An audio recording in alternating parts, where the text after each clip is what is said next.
मेरी टीम के लिए भी मोटो था। जी सर। मैं हर बार बोलता था, हमको जब जीतना था ना टीम के लिए, तो मैं एनकरेज करने के लिए सभी प्लेयर्स को बोलता था कि जी जब सर। तक तोड़ेंगे नहीं, तब छोड़ेंगे तक नहीं वो। छोड़ेंगे नहीं। हाँ हाँ, कुछ भी हो जाए, कितना भी एफर्ट, हम मुझे याद है कि हम सभी प्लेयर दिवाली के टाइम में भी सब एंजॉय करते रहते थे और जी हम सर। प्रैक्टिस करने के लिए ग्राउंड पे आ जाते थे। तो मैं यही बोल सकता कि एक स्पोर्ट्स पर्सन का त्योहार वही है जब वो मेडल ले और वो किसी ट्रॉफी को जीते।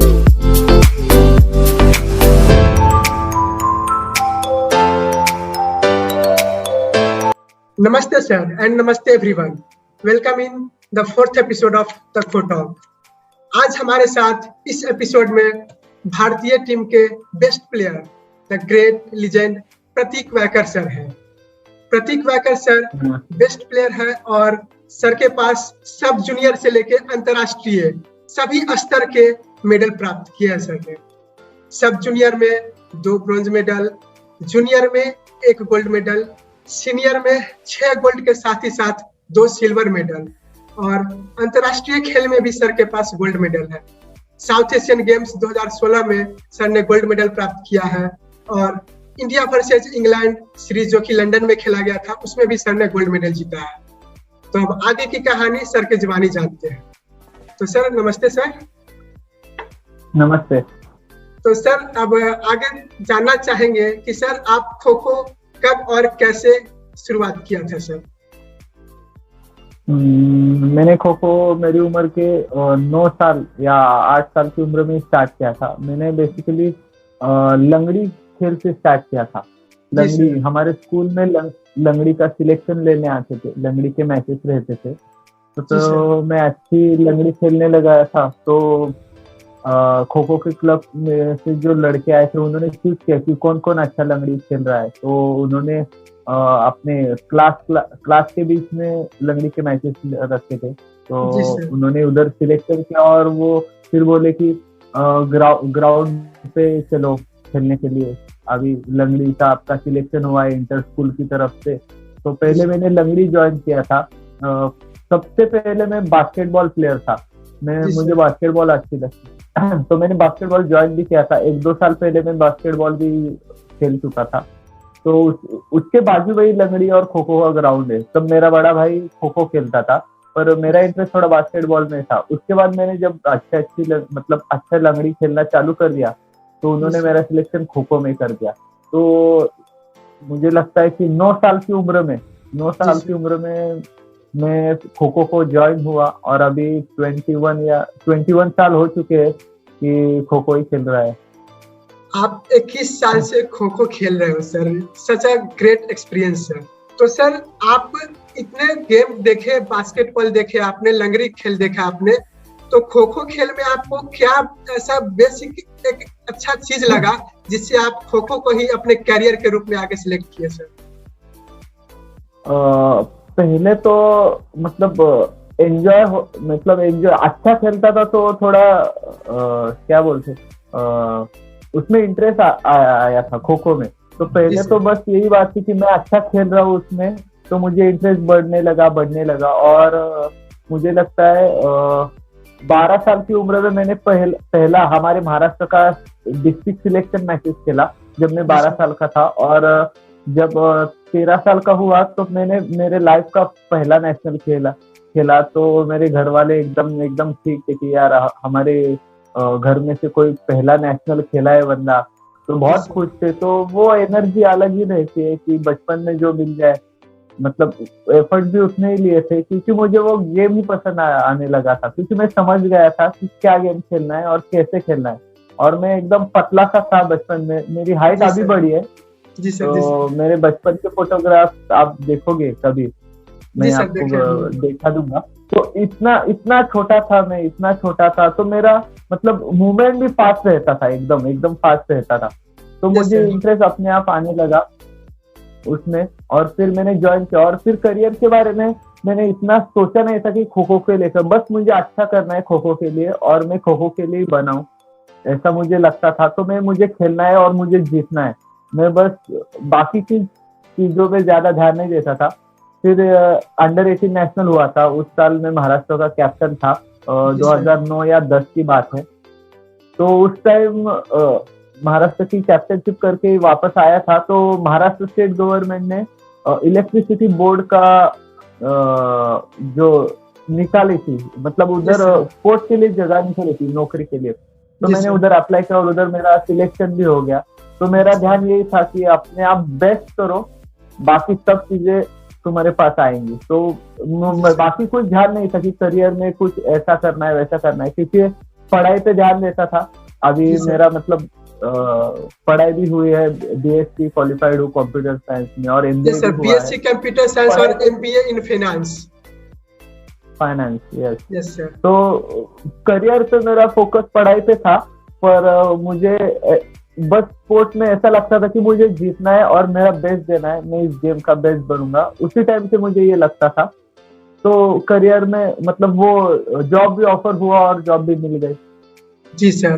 तो सर, गेम को और पढ़ाई को आप कैसे हैंडल किए कि आपको अपने करियर में खेलना भी है और पढ़ाई में भी बेस्ट रखना है? तो दोनों में कैसे सामंजस्य आप स्थापित किए और दोनों में एक्सीलेंस तक कैसे पहुंचे आप? टाइम मैनेजमेंट और सभी को आप कैसे मैनेज किए?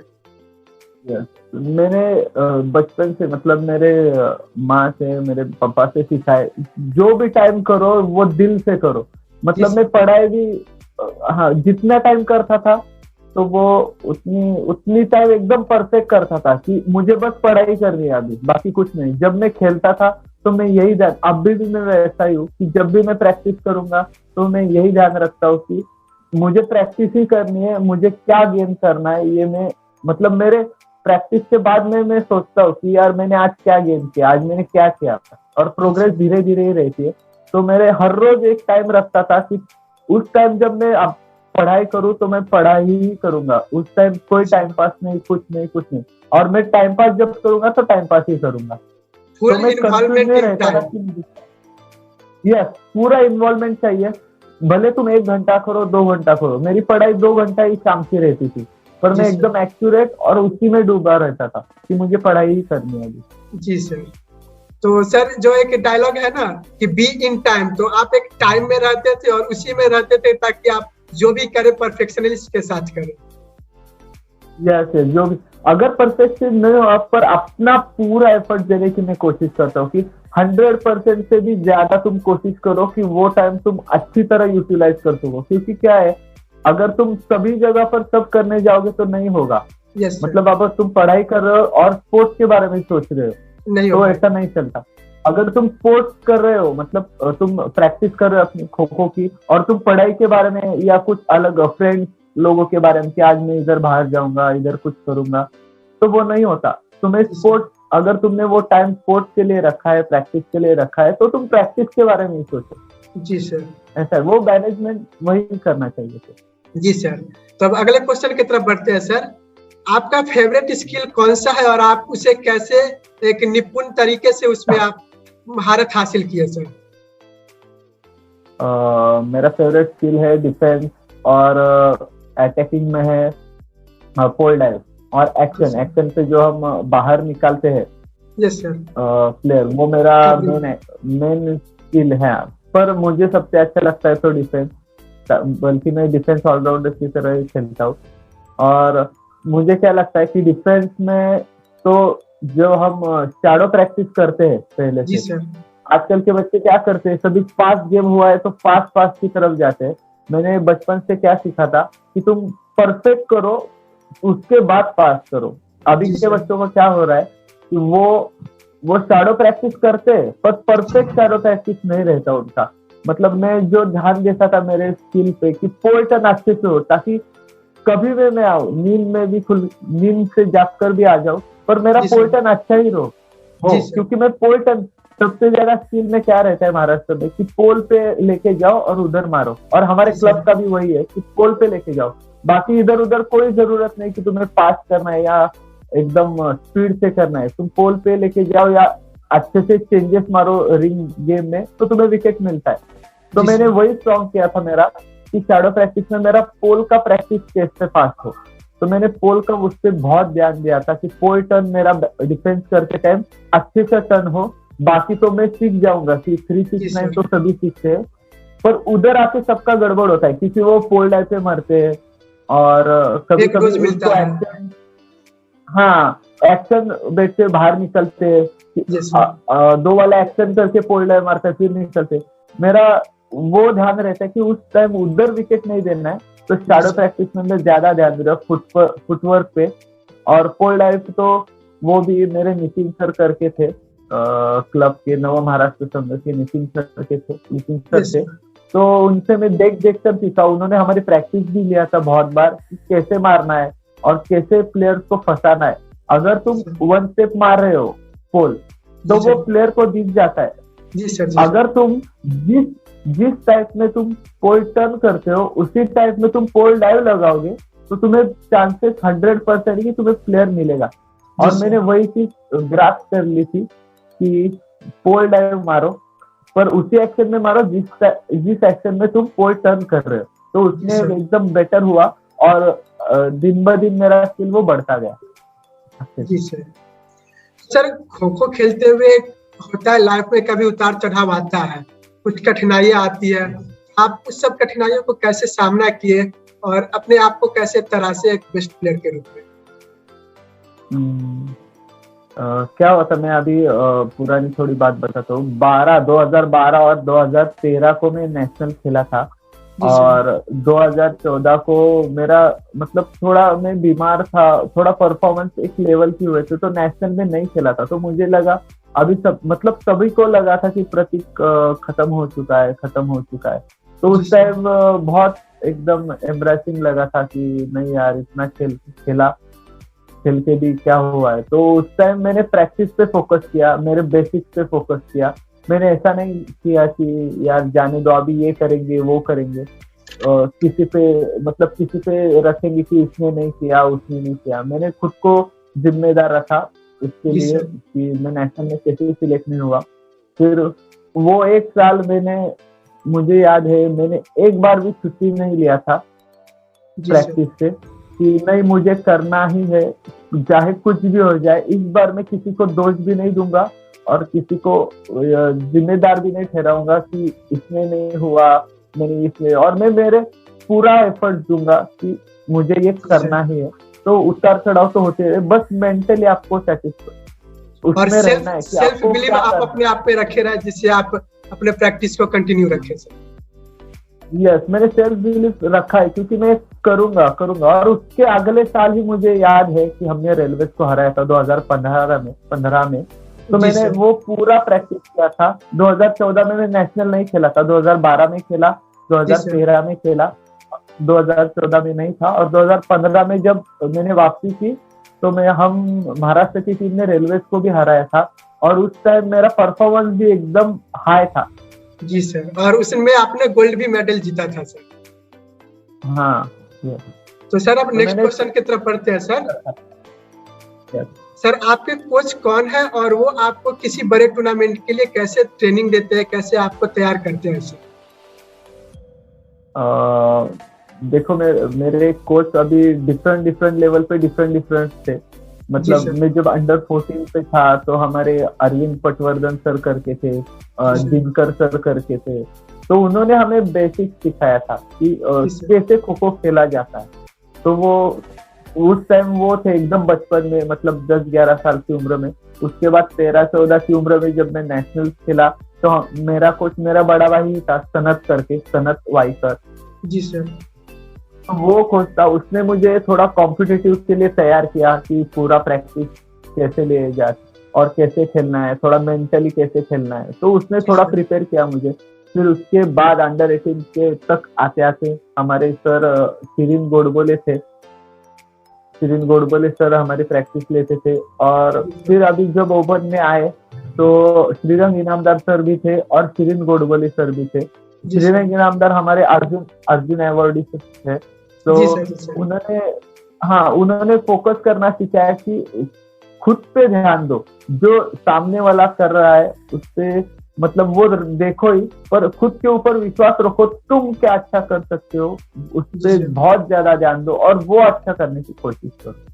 जी सर। ये मुझे सभी मैचेस में वो बताते थे कि खुद को ऊपर में रखो तुम, बाकियों को थोड़ा मतलब जो अपोजिशन है उनको ऊपर अगर रखोगे तो वो फिर तुम मोरल डाउन हो जाता है, उससे आपका कॉन्फिडेंस उससे कम हो जाता है। यस, एक लेवल पे आके मुझे ये पता चला कि फिजिकलिटी सबकी है, पर मेंटल जो पावर रहनी चाहिए, वो सबसे जो जरूरी अच्छे मैचेस रहते फाइनल्स में, वो जो मेंटली अच्छा प्रिपेयर रहता फाइनल्स में, वो जीतने के चांसेस ज्यादा जैसा ज्यादा सोचेंगे है। वैसा हमारा बॉडी भी काम करेगा। अगर हम स्ट्रांग रहेंगे तो हमारा बॉडी भी स्ट्रांगली बिहेव करेगा।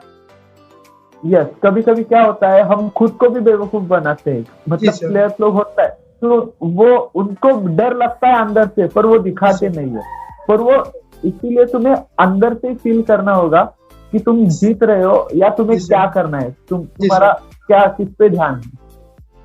जी सर, तो अगले क्वेश्चन की तरफ बढ़ते हैं सर।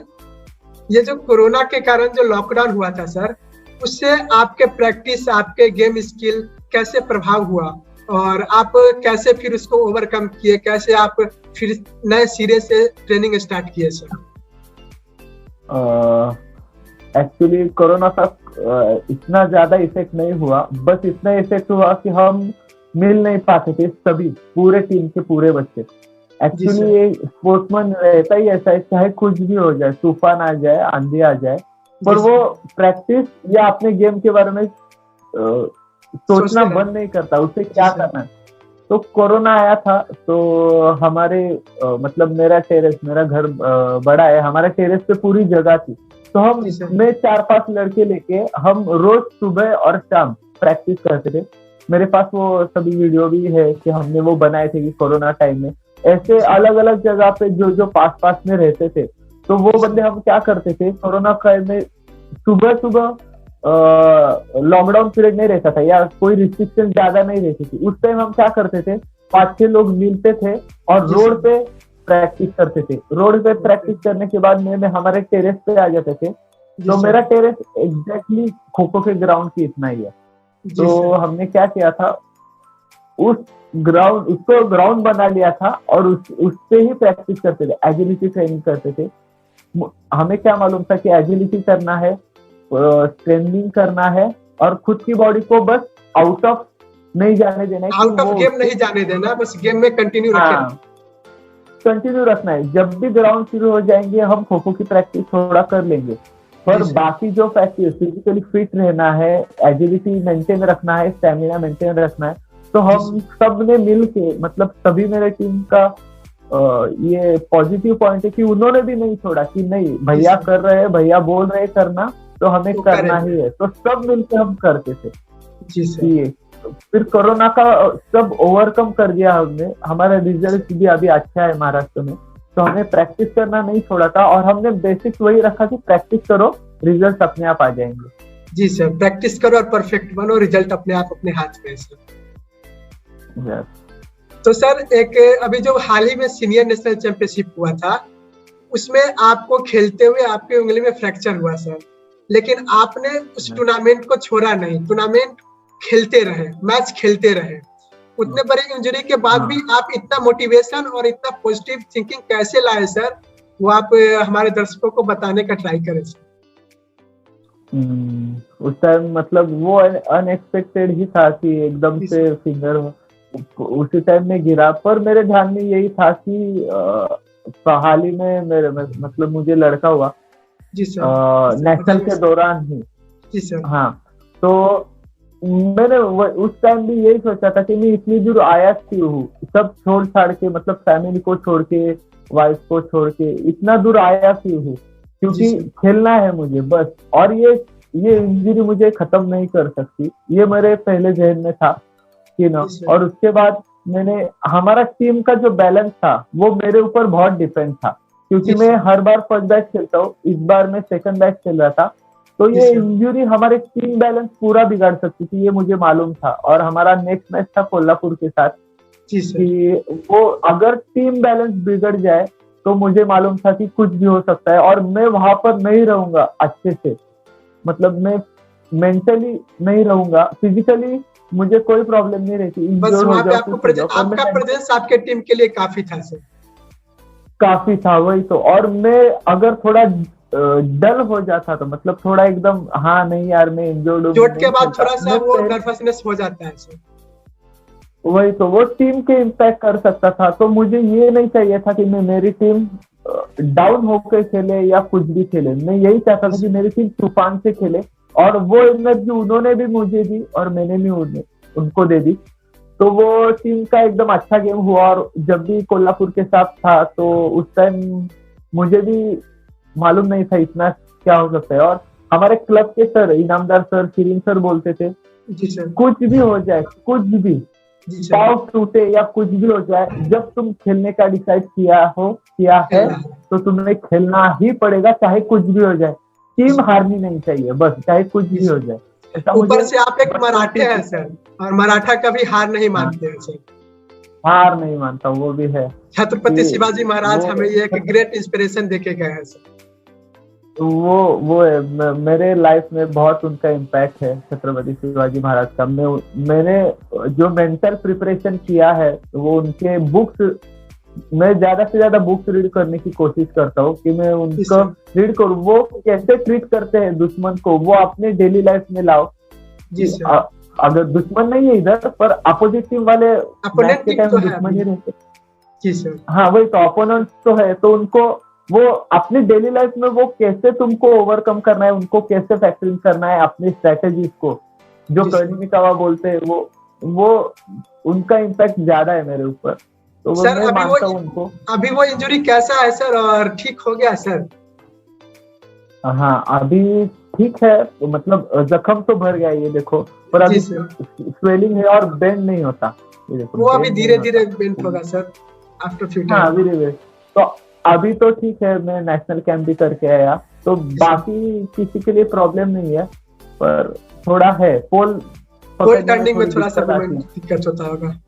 हाँ यस, पर वो भी कर सकते हैं, पर जब रिस्क लेने का टाइम आए तब।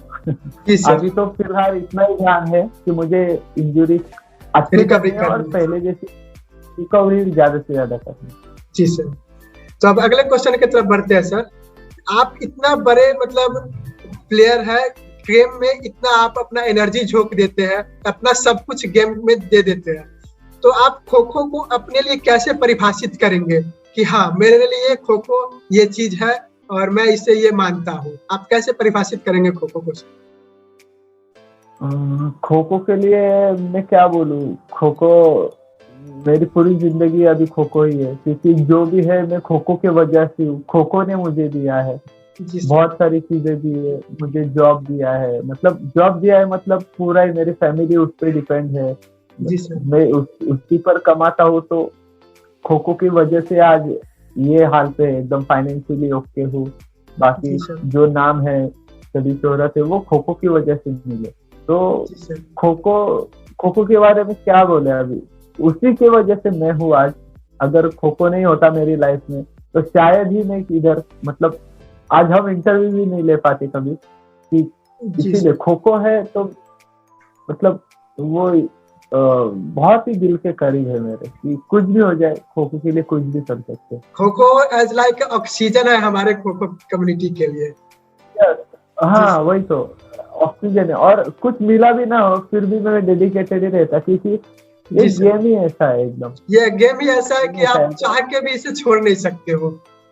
छोड़ नहीं सकते, कुछ भी हो जाए छोड़ेंगे नहीं। मेरा एक मेरी टीम के लिए भी मोटो था। मैं हर बार बोलता था, हमको जब जीतना था ना टीम के लिए, तो मैं एनकरेज करने के लिए सभी प्लेयर्स को बोलता था कि जब तक तोड़ेंगे नहीं छोड़ेंगे नहीं। हाँ कुछ भी हो जाए, कितना भी एफर्ट, मुझे याद है कि हम सभी प्लेयर दिवाली के टाइम में भी सब एंजॉय करते रहते थे, और हम प्रैक्टिस करने के लिए ग्राउंड पे आ जाते थे। तो मैं यही बोलता था कि एक स्पोर्ट्स पर्सन का त्योहार वही है जब वो मेडल ले और वो किसी ट्रॉफी को जीते, तो वो स्पोर्ट्स पर्सन का वही त्योहार है। हाँ वही हमारे लिए दिवाली और दशहरा है।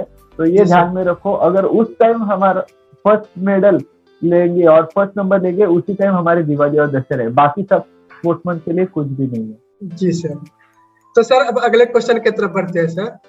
सर एक नॉर्मल प्लेयर से अंतरराष्ट्रीय खिलाड़ी तक, एक ग्रेट प्लेयर तक, इस सफर को आप कैसे देखते हैं?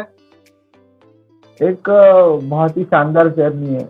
किसी खो खो प्लेयर, अभी सबको मालूम है कि थोड़ा क्या होता है इकोनॉमिकली जी सर, समझ ज्यादा नहीं है। हाँ, क्या होता है कि फर्स्ट में हम इकोनॉमिकली थोड़ा वीक थे, क्यों डाइट वगैरह अच्छा नहीं था, तो हम जी सर, ऐसे ही कुछ कुछ भी इधर उधर खा के, अंडर 14 में इतना नॉलेज भी नहीं था। तो जी सर, जैसे जैसे बड़े हुए, जैसे जैसे एक लेवल पे खेलते गए, यस नहीं तुम्हें बाकी लोगों की तरह अभी फाइनेंशियली फाइनेंशियली नहीं, बट नॉलेजेबली तुमको अच्छा नॉलेज, करना यस सर, पड़ेगा। तो तुम्हें डाइट डाइट करना पड़ेगा अच्छा। अगर तुम्हें लेवल मेंटेन करना है तो तुम्हें वो करना ही पड़ेगा, अच्छे से प्रैक्टिस करना पड़ेगा। जी तो सर, जैसे जैसे मैं बड़ा हुआ, जैसे जैसे मैं इंटरनेशनल पे तरफ बढ़ा, तो मुझे जी सर, एक बात ध्यान में आई कि हम बाकी स्पोर्ट्स की तरह, हमारे स्पोर्ट्समैन ऐसे नहीं रहते थे। हमारे स्पोर्ट्समैन क्या करते थे, वड़ा पाव खाओ, ज्यादा से ज्यादा चाय पियो, इधर खाओ उधर खाओ, ऐसे नहीं। मैंने जब इंटरनेशनल मेरा फर्स्ट खेला तो मुझे नॉलेज हुआ कि नहीं यार, बाकी स्पोर्ट्समैन बहुत ज्यादा डाइट करते हैं, वो जी अपनी सर, गेम की तरफ बहुत ज्यादा डेडिकेटेड है, इसके लिए उनका लाइफ भी ज्यादा है। जी सर, मैंने हाल ही के कम ही प्लेयर देखे जो 30 या 32 के उम्र में खेल रहे खो खो के। जी सर, ज्यादा अभी खो खो में भी है 5-6 प्लेयर ही है, रेलवे के है, महाराष्ट्र के, बाकी तो ज्यादा कुछ नहीं है। मतलब है, पर मुझे इतना नॉलेज नहीं है उनका। तो डाइट के ऊपर वो ध्यान नहीं रखते। जी अगर सर, तुम्हें अच्छा खेलना है किसी भी स्पोर्ट के, तो वो तुम्हें एक चेन बनानी पड़ेगी अच्छे से, कि वो तुम्हें डाइट अच्छा करना पड़ेगा। जी तुम्हारे सर, मतलब एफर्ट तो लेने ही चाहिए, प्रैक्टिस के अलावा तुम्हें डाइट भी अच्छा करना डाइट पड़ेगा। सबसे इम्पोर्टेंट तो रोल फिर रहता है सर। इम्पोर्टेंट रोल अदा करेगा खो खो में भी। अभी जी तक सर, वो चीज खो खो में आई नहीं है सभी बंदों के पास, क्योंकि मैंने उस टाइम गया था, मैंने प्रोटीन लेना स्टार्ट किया कि नहीं मुझे करना है, अभी अच्छा करना है। तो वो एक नॉर्मल प्लेयर की मेरी सोच अलग थी और इंटरनेशनल प्लेयर की मेरी सोच अलग थी। कि जी सर, इंटरनेशनल प्लेयर होने के बाद ऐसा नहीं कि मेरे दिल और दिमाग में कुछ एकदम बड़े बड़े एकदम था, नहीं, जी सर, बेसिक चीजें मैंने ध्यान दिया कि नहीं यार, प्री वर्कआउट कुछ तो खाओ, जो जी भी है। सर, इतना फाइनेंशियली कोई भी नहीं रहता, पर हम्म, थोड़ा थोड़ा करना ही पड़ेगा। अगर वो नहीं करोगे तो तुम्हारी बॉडी एफर्ट देना बंद कर देगी, जी और सर, फिर वो हारी हुई मेंटेलिटी हो जाएगी, नहीं यार नहीं हो पा रहा, नहीं हो पा रहा, क्योंकि हमारा खो खो गेम भी ऐसा है कि बहुत एनर्जी लगती है। जी सर। और तो इसमें मेरे एनर्जी के साथ ही साथ आपको स्पीड, एजिलिटी, स्टेमिना सब कुछ एबिलिटी आपको शो सभी करना पड़ता है चाहिए। इसमें। वही तो, एनर्जी लेवल हमारे खो खो में बहुत ज्यादा लगता है, क्योंकि स्टॉप नहीं है, वो कर दो या नहीं करना, बस खत्म हो जाएगी। बाकी कुछ नहीं है कि तुम्हें रेस्ट करने की नहीं है। नहीं है किधर भी कि तुम रेस्ट कर सकते हो और फिर उसके बाद रिकवर होके खेल सकते हो, ऐसा कुछ भी नहीं है। जी सर, तो एनर्जी लेवल हाई रहना चाहिए। जी सर। अब अगले क्वेश्चन की तरफ बढ़ते हैं सर। आप कौन से मंत्र को फॉलो करते हैं और उससे आप पॉजिटिव एनर्जी पाते हैं सर? मेरा एक रूल है, एक ही इस पे ध्यान पूरा कंसंट्रेट नहीं करना, 4 या 5 लोगों पे ऐसा ध्यान, मतलब वो जो मंत्र है उन पे ध्यान रखना, क्योंकि वही तुम्हें आगे लेके जाएंगे। कोई एक मंत्र ऐसा नहीं रहेगा कि तुम्हें वो आगे लेके जाएंगे तुम्हारे लाइफ में या तुम्हारे स्पोर्ट्स करियर में। ये मेरी बात है कि मेरा नेवर गिव अप था, कि कभी भी हार नहीं मानो। जी सर। वो एट द मोमेंट था, और जब तक तोड़ेंगे नहीं तब तब छोड़ेंगे नहीं, ये भी था। और बहुत सारे ऐसे थे कि जो मैंने फॉलो किए हैं। अब अगले क्वेश्चन की तरफ बढ़ते हैं सर। कोई सजेशन या टिप्स आप अपने अपकमिंग प्लेयर और अपकमिंग जनरेशन को देना चाहेंगे गेम से रिलेटेड? यस, पक्का मैं वही देना चाहूंगा सभी अपकमिंग प्लेयर्स को कि तुम बेसिक्स पे ध्यान दो, और कभी भी तुम्हारा बैड पैच हो और कुछ भी हो, तुम तुम्हारे बेसिक्स पे चले आओ। क्योंकि बड़ी बड़ी बातें सिर्फ वो थिंकिंग में या मूवी में ही होती है। तुम जब तक बेसिक्स पे नहीं आओगे, तुम्हें क्या करना है अगर तुम्हारे बैड पैच में, ये तुम्हें ज्यादा से ज्यादा पता होना चाहिए कि तुम्हें प्रैक्टिस पे ध्यान देना है, तुम्हारे बेसिक्स पे ध्यान देना है। ये तुम बहुत ज्यादा जितना ज्यादा करोगे, जितना ज्यादा ग्राउंड लेवल पे रहोगे, मतलब ऊपर नहीं जाओगे। तुम्हारी अगर कुछ भी खेलो, तुम एकदम 7वें आसमान पे रहते हो, नहीं तुम नीचे आ जाओ। उसके बाद सबसे ट्राई करना, तो कंसिस्टेंसी लेवल भी अपने आप बरकरार रहेगी। और बेसिक्स पे ध्यान दो, अगर कुछ भी अच्छा करना हो, जो भी अपकमिंग प्लेयर हो तुम आप, तो बेसिक्स पे ध्यान रखना कि शैडो प्रैक्टिस हो, डिफेंस में कुछ भी हो, वो बेसिक्स अच्छा तैयार करना, उसके बाद फास्ट करने के लिए जाना। अगर तुम पहले से ही फास्ट करोगे तो तुम गलत जो है वो अपनी बॉडी को रटा दे सकते हो, और भी गलत वो होते रट गया तुम्हारी बॉडी, हाँ, तो वो दिन ब दिन और भी गलत हो जाएगा। और फिर वो करना आसान नहीं है, क्योंकि एक बार बॉडी रट जाए तो वो चेंज करना बहुत ही एफर्ट लेता है। तो पहले से ही बेसिक्स अच्छा करने का कोशिश करो। जी सर। तब अगले क्वेश्चन की तरफ बढ़ते हैं सर। खो खो खेलते हुए जैसा कि आपने एक अच्छे कैरियर और अच्छे जॉब मिले आपको, तो उसी टाइप से हमारे प्लेयर्स को कुछ सजेशन दे कि आप खो खो खेले तो आपका कैरियर अपॉर्चुनिटी कैसा रहेगा, आपको जॉब कैसा मिलेगा सर? फिलहाल तो अभी खो खो के लिए बहुत अपॉर्चुनिटीज बड़ी है। रेलवेज में तो है, अभी सभी रेलवेज में वेस्टर्न रेलवे की टीम आई है, सेंट्रल रेलवेज की टीम है, साउथ सेंट्रल रेलवे की टीम है, साउथ ईस्टर्न रेलवेज की टीम है। एमएससीबी में जहाँ पे खेलता हूँ महाराष्ट्र में, तो महाराष्ट्र इलेक्ट्रिसिटी बोर्ड की टीम है, आंध्र पुलिस की टीम है, कर्नाटक पुलिस की टीम है। नॉर्थ में भी जाओ तो अभी एयर इंडिया की ना एयरपोर्ट अथॉरिटी की गर्ल्स की टीम है, हाँ, वुमेन्स टीम है। तो वो बहुत सारी स्पोर्ट्स करियर अभी लग चुके हैं। अभी फिलहाल मैंने सुना कि पोस्ट ऑफिस में भी सभी थ्रू आउट इंडिया वो जॉब मिलने स्टार्ट हुई है। तो मैं सोचता हूँ कि अभी हाल ही में मिला है सर वो जॉब वैकेंसी खो खो से सर। हाँ, वही कि सभी लोगों को मिल रहा है, तो तुम अच्छा करोगे खो खो में तो तुमको मिलना है। और अभी हाल ही में अल्टीमेट खो खो की लीग स्टार्ट होने वाली है 14 अगस्त से शायद, तो अभी वो टेंटेटिव डेट है, देखते हैं पर कब। अभी सब तो वही बोले, तो वो kho kho as a career तुम चूज भी कर सकते हो। मतलब सभी हो सकता है कि तुम खो खो खेलो, अगर खो खो अच्छा खेल सकते हो तो तुम करियर अच्छा सेट कर सकते हो। बस ध्यान दो कि तुम अच्छा करो खो खो में। Ultimate kho kho as like IPL होता है क्रिकेट के लिए, वैसे ही खो खो के लिए, जिसमें प्लेयर पे भी बोली लगेगी, प्लेयर को भी एक फ्रेंचाइजी मिलेगी और सभी टाइप का फैसिलिटी और सभी टाइप का परफॉर्मेंस देने का एक मौका मिलेगा उसे। वही तो। और जो भी है, मतलब ऐसा नहीं कि इंटरनेशनल प्लेयर ही लेंगे, कुछ जो हमारे उधर वो टैलेंट हंट करेंगे। अगर अच्छा प्लेयर है तुम्हारे पास तो वो लेंगे उसको टीम में और वो खेलेगा, और बहुत मतलब उनका वो फाइनेंशियली वो अच्छा भी हो जाएगा खो खो के प्लेयर्स का। तो वो अभी अच्छा अपॉर्चुनिटी मिलने जा रहा है यंग प्लेयर को, इसमें इंस्पायर होके ज्यादा से ज्यादा प्रैक्टिस करना चाहिए और ज्यादा से ज्यादा फोकस करना चाहिए कि अभी अब अल्टीमेट खो खो से उनका एक अच्छा करियर बन सकता है। यस, और इंटरनेशनल इवेंट्स भी ज्यादा से ज्यादा होंगे, तो एक बार तुम इंटरनेशनल प्लेयर भी बन चुके हैं तो अपने आप आपको स्पोर्ट्स के करियर करने के लिए अपॉर्चुनिटी आ जाएंगी, जॉब ऑफर हो जाएंगे अपने आप। और बहुत सारे हमारे केकेएफआई भी बहुत से ज्यादा ट्राई कर रहे हैं, महाराष्ट्र खो खो एसोसिएशन ट्राई कर रहा है कि ज्यादा से ज्यादा लड़कों को जॉब मिले। अगर जॉब मिले तो ही खेल टिक पाएगा, फिर कोई तो करियर की एज अ करियर उसको लेगा, नहीं तो अभी तो है, अभी हो जाएगा। मुझे लगता है सभी हमारे international federation, Rohit sir, Mittal sir, सभी बहुत ही ट्राई कर रहे हैं कि इंटरनेशनल इवेंट्स भी कराया जाए। हाल ही मतलब वो जो सर 2018 में जो इंडिया इंग्लैंड का जो सीरीज हुआ था उसमें भी आपने खेला है, उसमें भी गोल्ड मेडल जीता है सर आपने। तो उस टाइप से अभी बहुत सारे इंटरनेशनल इवेंट्स होनी है, और ये कोविड सिचुएशन ठीक हो तो बहुत सारे इंटरनेशनल इवेंट्स हम लोग देख सकते हैं, राइट सर? यस, पक्का। अगर कोविड सिचुएशन थोड़ी कम अभी नहीं भी रहती तो भी 2-4 इंटरनेशनल इवेंट्स हो जाते। एशियन चैंपियनशिप होने वाला था, एशियन चैंपियनशिप का कैंप भी लगा था, वर्ल्ड कप होने जा रहा है, अभी देखेंगे इस साल या अगले साल, तो वर्ल्ड कप भी होने के चांसेस बहुत ज्यादा है। इसी साल होगी सर?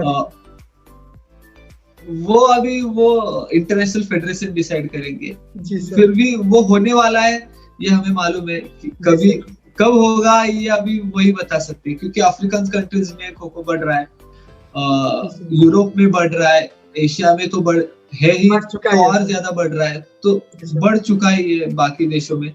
तो अफ्रीका और यूरोप में एक बार बढ़ जाए तो वर्ल्ड कप होने ही वाला है।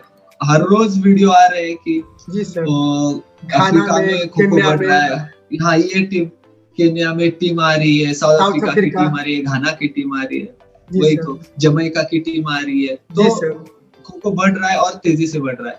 और मैं शुक्रगुजार हूँ सभी इंटरनेशनल फेडरेशन का कि वो जल्द से जल्द ये इवेंट ले और वो लोग अपना पूरा ट्राई कर रहे हैं सर। देखा, हाँ वही तो, वो तो है, वो अपने एफर्ट्स पूरे दे रहे हैं। जी सर। तो सर एक सिचुएशन बेस्ड क्वेश्चन है, जो उस सिचुएशन में आप क्या करेंगे? सर आपको एक बड़ा टूर्नामेंट खेलना है जिसका फाइनल मैच है, ठीक, और उसमें आपकी टीम को 9 मिनट में 5 पॉइंट डिफेंस करना है, तो आप क्या स्ट्रेटजी यूज करोगे? आप अपने आप को किस बैच में उतारोगे जो आप 9 मिनट में 5 पॉइंट डिफेंस कर लो?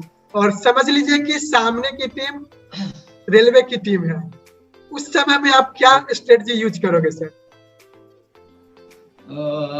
मैं तो अच्छी मैच में अगर 5 डिफेंस करने हैं तो मैं खुद को कभी बैक नहीं करूंगा। मैं हमेशा यही बात बोलूंगा कि मैं फर्स्ट बैच ही जाऊंगा, क्योंकि मैं पूरे ऊपर पूरा कॉन्फिडेंट रहता हूँ। सेल्फ बिलीफ मेरी थोड़ी ज्यादा है खुद के ऊपर।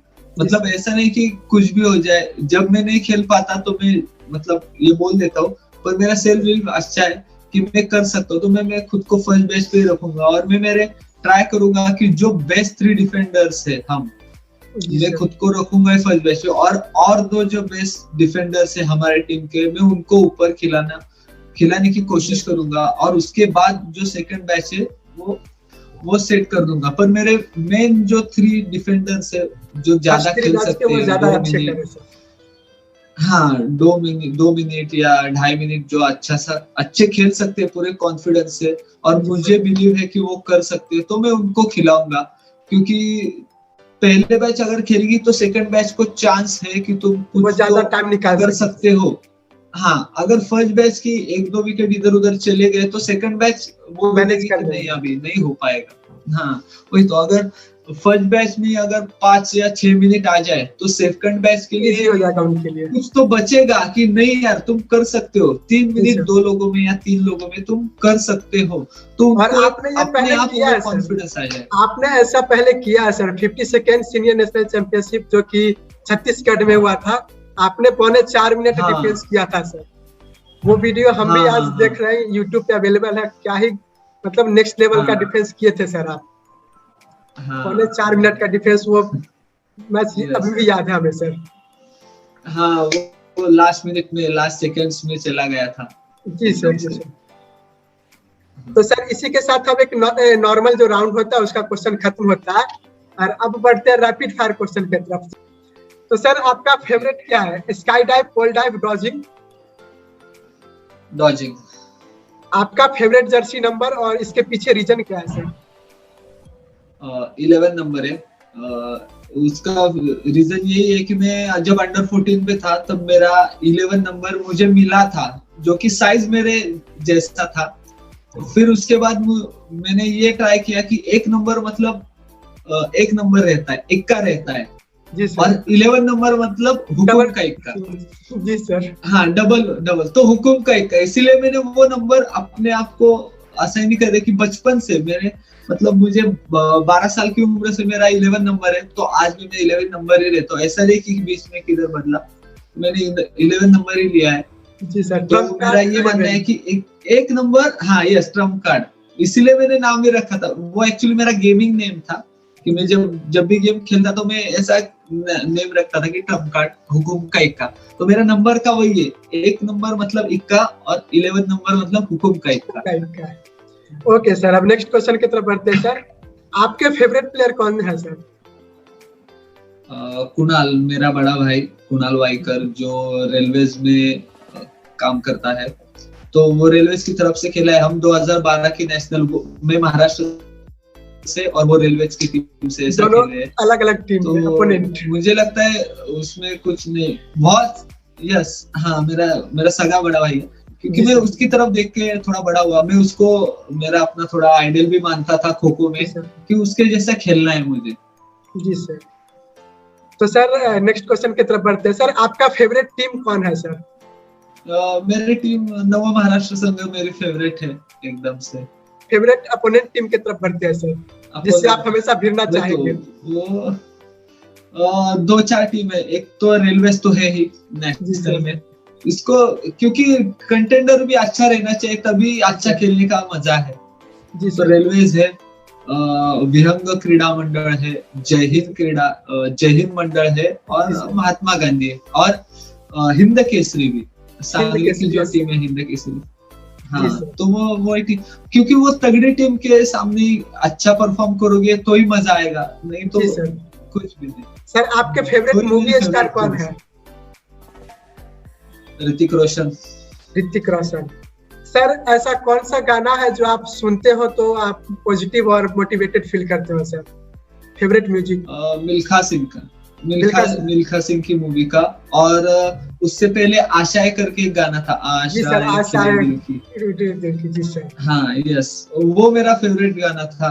सर अदर स्पोर्ट जो आप खो खो के साथ अभी आप फॉलो करते होंगे, एज लाइक पहले आप बास्केटबॉल और लंगड़ी खेलते थे, अभी आप क्या उसे फॉलो करते हो या फिर दूसरे गेम की तरफ आप मूव आउट कर दिए हो? फुटबॉल फॉलो करता हूँ अभी। Okay sir. I love Messi. Yes sir, he is a great of all time. Yes, he is a great. Actually वो भी कुछ सिखाता है कि कुछ, वो टीम प्लेयर है एक्चुअली मेरे हिसाब से। वो टीम पे ज्यादा ध्यान रखता है, तो मेरा भी वैसा ही, साथ लेके ज्यादा ध्यान रखता हूँ। हाँ वही तो, सबको साथ लेके ही चलना है, खुद को थोड़ा मतलब बाजू में रखना है। जब जो सेल्फ है, मतलब वो तो है ही, लेकिन टीम के साथ लेके चलेंगे तो ज्यादा अच्छा परफॉर्मेंस और ज्यादा अच्छा गेम होगा। वही तो मेरा वही चलता है कि मैं खुद थोड़ा परफॉर्मेंस कम कर दूं, पर मेरी टीम हमेशा अपर हैंड पे रहनी चाहिए, वो वीक नहीं रहनी चाहिए।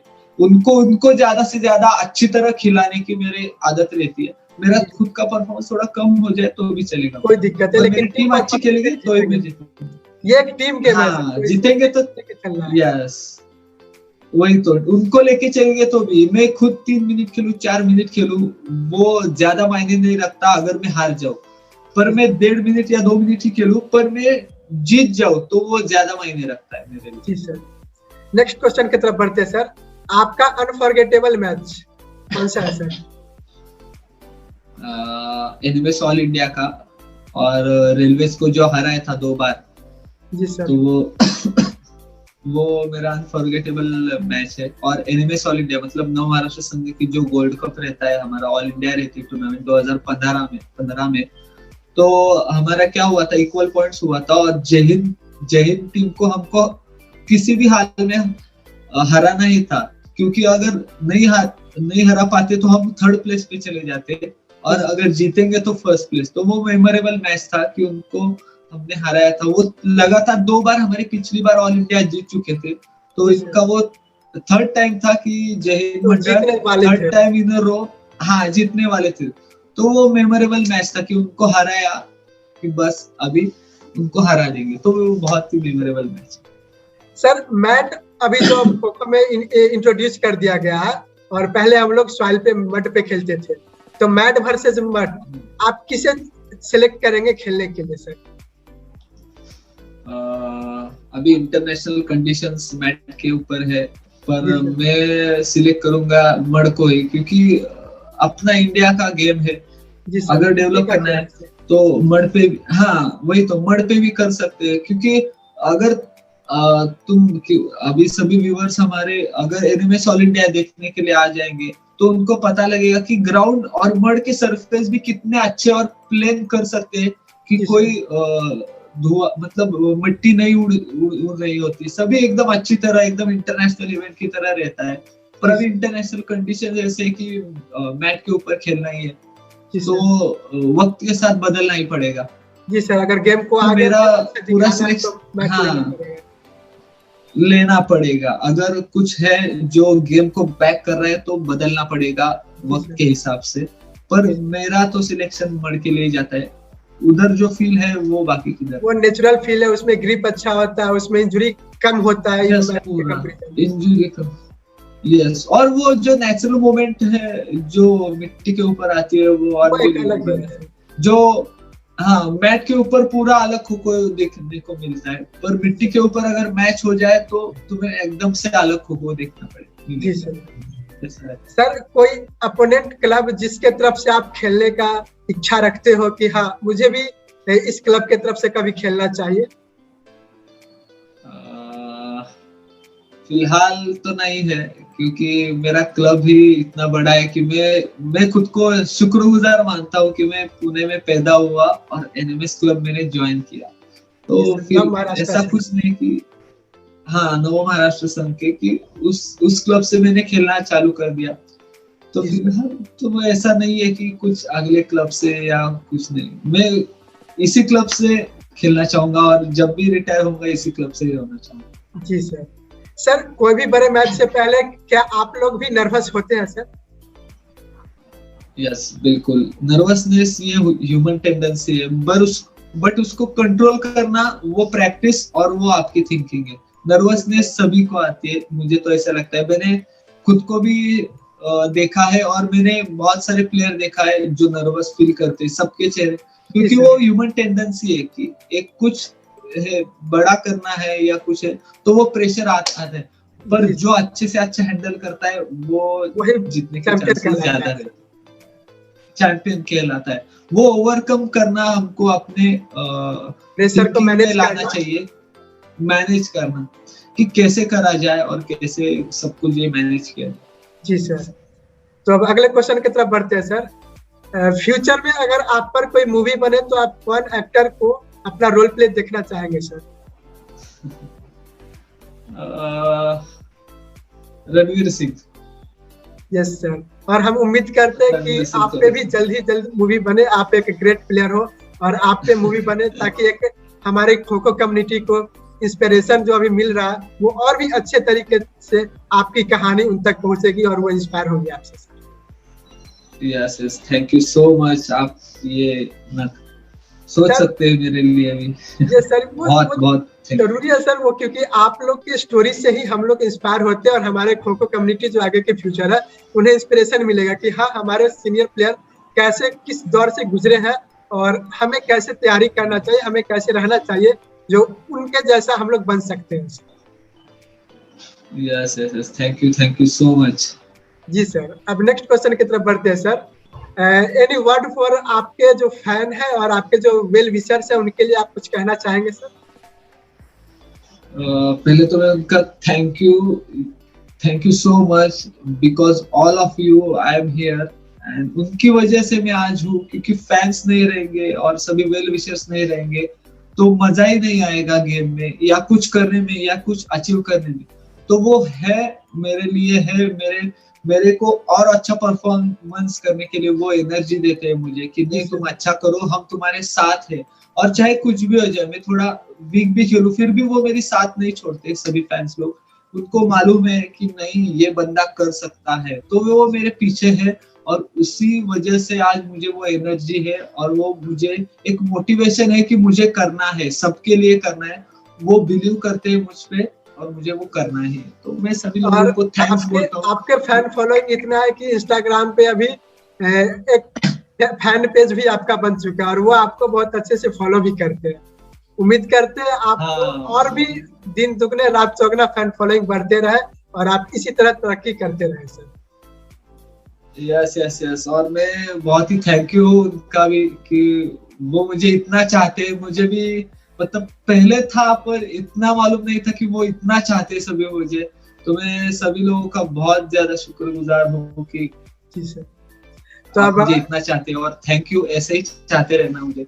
जी सर।